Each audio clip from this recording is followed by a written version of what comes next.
Eileen, this is one of the larger, it is the largest piece that you're showing.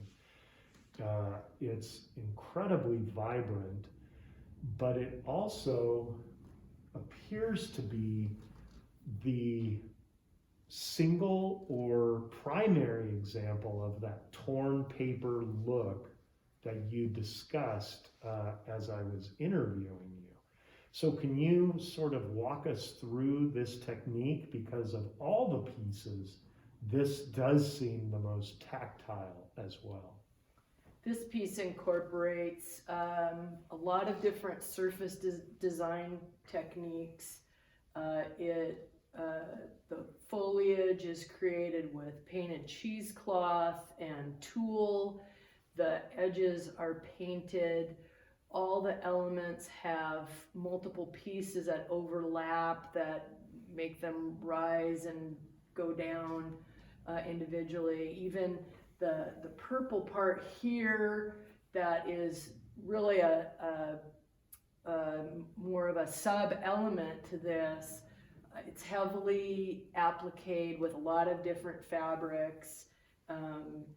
This piece to me was all about mystery. This is a mysterious place with a lot of possibilities.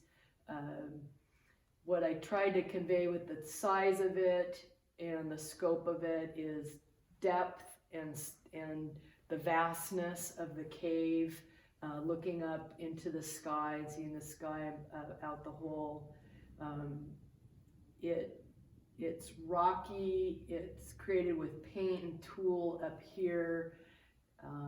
The torn edge technique, the role that it plays is defining edges. So it's just as a painter would use a line, it creates a line wherever those collage elements are overlapping one another. Why did this particular idea strike you as needing that defined line, and in particular, could you not achieve that with a stitch of a different color? You know, what compels you to make that line and to do it in this manner?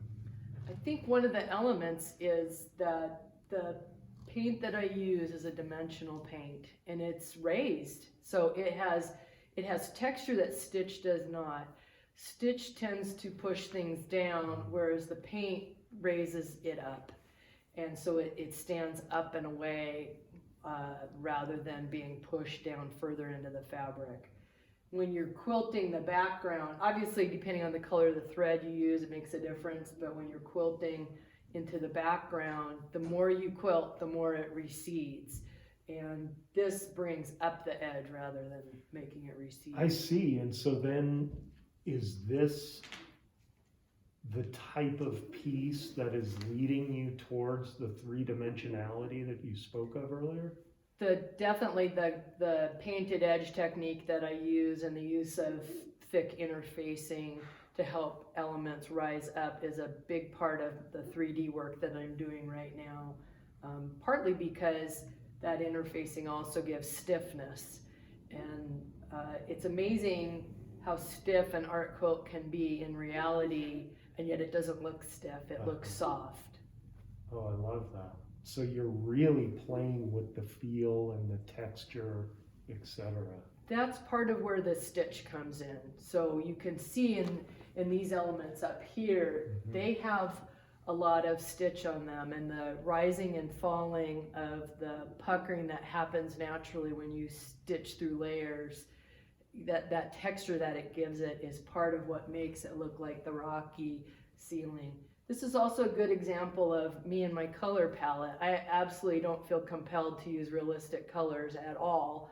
Obviously cave walls are not purple, but I can do that if I want as an art quilter, so I can make it any color I want. I like that. Well, I love it. This is wonderful. Thanks. Thank you.